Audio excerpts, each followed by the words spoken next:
আর এই যে জীবনগুলি চলে গেল, জীবনের মূল্য দিছে কত? 25,000। 25,000 টাকা জীবনের মূল্য। 30,000, 40, 50, কোথাও 1 লাখ 2 লাখ পর্যন্ত দেয়।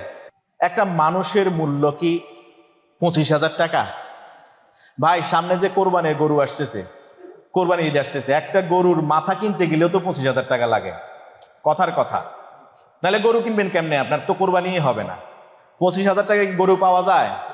এক ছাগল কাণ্ডে তো আমরা বুঝেছি 15 লাখ টাকা ছাগলের মূল্য, আর গরু তো দূরে থাক।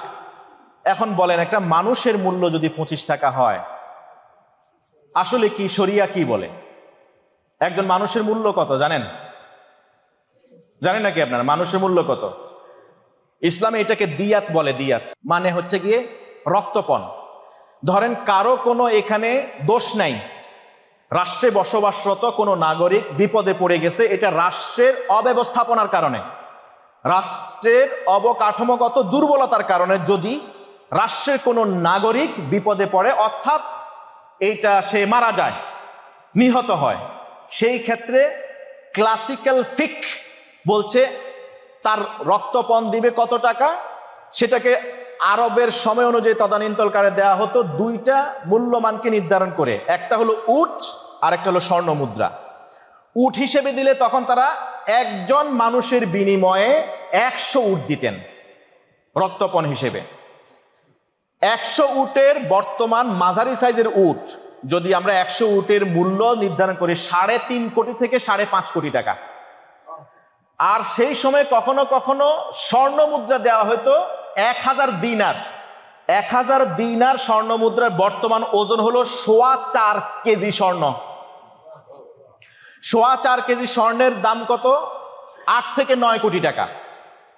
তার মানে হলো ইসলামিক স্টেট যদি হতো, ইসলামিক স্টেটের অধীনে তার কোনো নাগরিক যদি রাষ্ট্রীয় কোনো দুর্বলতা, অবকাঠামোগত ভঙ্গুরতার কারণে যদি কেউ মারা যায়, তাহলে হয় 100 উট দিবে অথবা 4.25 কেজি বা 1000 সম পরিমাণ দিনার দিবে, যার বর্তমান মূল্য যদি উট হিসেবে দেওয়া হয় অথবা স্বর্ণ হিসেবে দেওয়া হয় তাহলে অন্তত পক্ষে 5 থেকে 9 কোটি টাকার মধ্যে।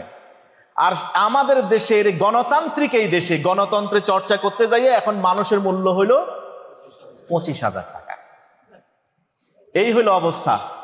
তো এই জন্য আমি বলি কি, সবাইকে কোরআনের দিকে ফিরে আসতে হবে। যদি আমি আপনি আপনার নিজের অধিকার আদায় করতে চাই, ফিরে আসতে হবে কোন দিকে? ঈদের আনন্দ ভাগাভাগি করবার জন্য আপন নেড়ে মাতৃ টানে ফিরে গিয়েছিলেন আমাদের শহরে বসবাসরত অসংখ্য মুসল্লিয়ানে কেরাম।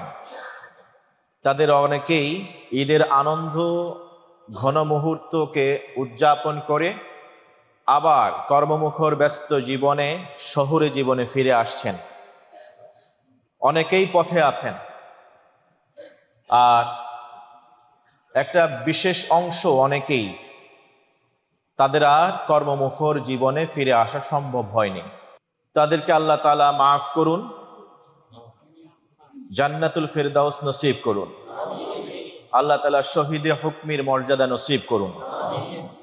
আমরা বলছিলাম সেই সব শহীদে হুকমিদের কথা যারা এই ঈদের যাত্রাকে কেন্দ্র করে যাওয়া এবং আসার পথে যারা অ্যাক্সিডেন্টের মুখোমুখি হয়ে সড়ক দুর্ঘটনায় ইন্তেকাল করেছেন, এবং সর্বশেষ গতকালকেও তার আগেও বাস ডুবি থেকে শুরু করে একই প্রাইভেট কারে একই পরিবারের সবাই ইন্তেকাল করা।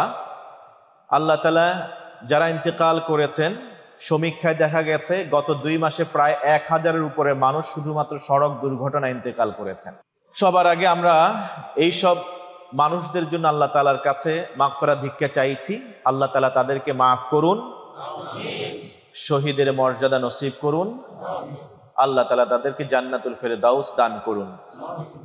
মহান আল্লাহ সুবহানাহু ওয়া তাআলার কাছে আমরা ফরিয়াদ করব, আল্লাহ তাআলা আমাদের বাংলাদেশের মাতৃভূমিকে রহমতের চাদর দিয়ে ঢেকে দিন, এবং প্রশাসনের দৃষ্টি আকর্ষণ করব আমরা শুরুতেই, প্রশাসন যেন তাদের এই যাতায়াত যোগাযোগ ব্যবস্থার সর্বোচ্চ উন্নয়ন সাধন করেন এবং এই বিষয়ে যেন তারা সর্বোচ্চ সচেতন হন, ব্যবস্থাপত্র গ্রহণ করেন, নতুন করে ঢালাওভাবে সাজান।